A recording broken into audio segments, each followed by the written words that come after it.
Not so long ago, one of my closest friends said to me, I saw your mom and I said hi to her today. I couldn't help but give him a confused look, something like this. This is because my mom wasn't in the country at the time. Maybe he was just trying to start a conversation, or he said hi to someone he thought was my mom, but I clearly found out that I had caught him in a lie. I would like everyone to be completely honest with me and raise your hand if this applies to you. Are you a good liar? Well, I have some news for you. You're probably more creative than the people in this room who didn't raise their hands. When I first began investigating lies, I thought my main perpetrators were going to be intelligent people. They seem to have a broader knowledge and a deeper understanding over a variety of topics, which could hint as to why they are better liars. However, I found something different. A professor of psychology at Duke University named Dan Ariely proved that habitual liars and non habitual liars actually have the same average IQ. He instead found something different. Compulsive liars tend to have a greater amount of white matter in their brain as opposed to gray matter. Gray matter are the bulk of brain cells, while white matter is the connections between those cells that transmit information throughout our nervous system. So, this means that from a biological perspective, people who are good liars are good at making connections between memories and ideas. Do you know what type of person also possesses a great amount of white matter in their brains? Creative people. This means that creativity and good lies go hand in hand. So, congratulations to the good liars. You're pretty creative.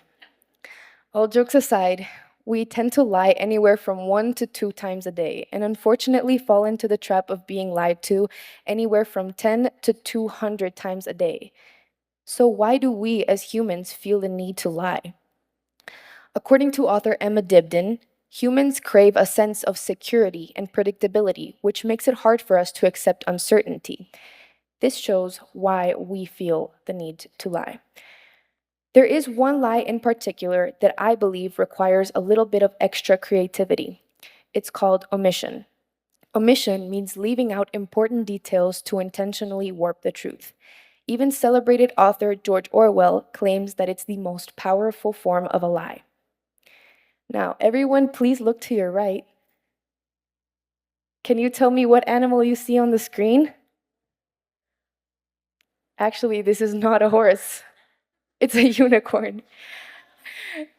I hid the fact that this horse had a horn, making it a unicorn, so you couldn't understand the whole picture. This, in its essence, is omission, hiding the most important details to intentionally warp the truth. So, why is omission so dangerous?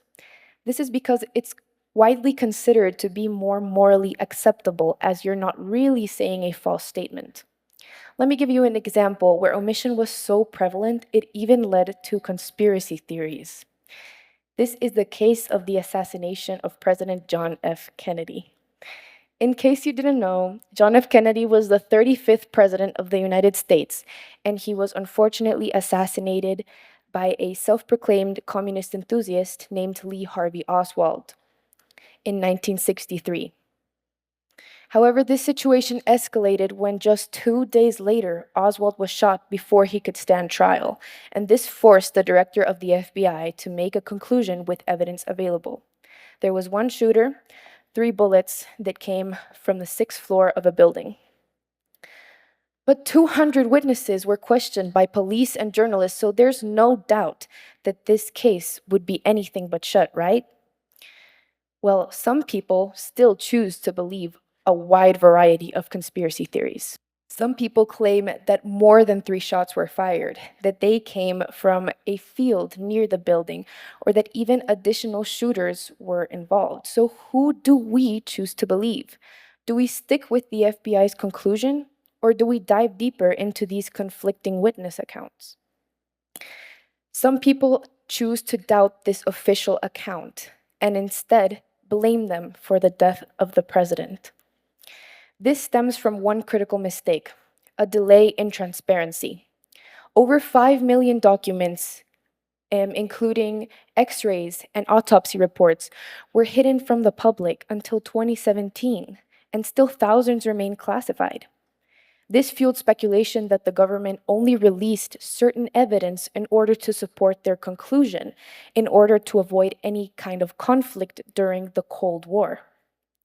Unfortunately, this strategy led to the formation of one of the most persevering conspiracy theories of the modern era.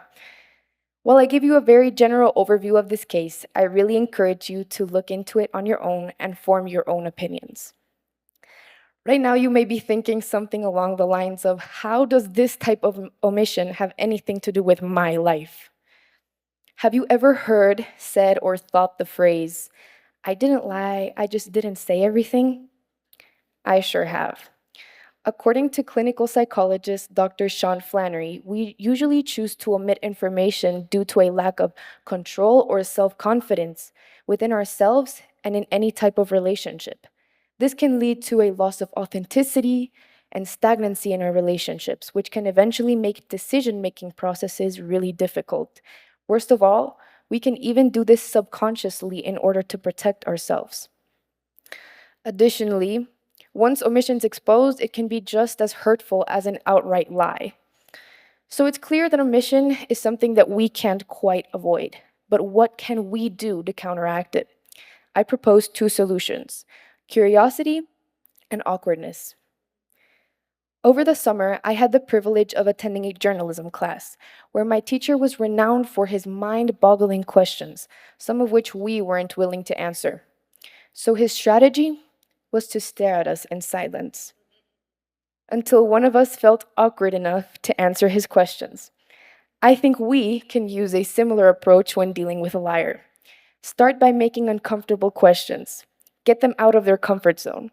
Eventually, the awkwardness will be so unbearable, they'll hopefully answer your question and tangle up their lie. So next time someone says something that doesn't quite add up, don't hesitate to challenge them. Make those uncomfortable questions. And most of all, remember to embrace the awkwardness. Thank you.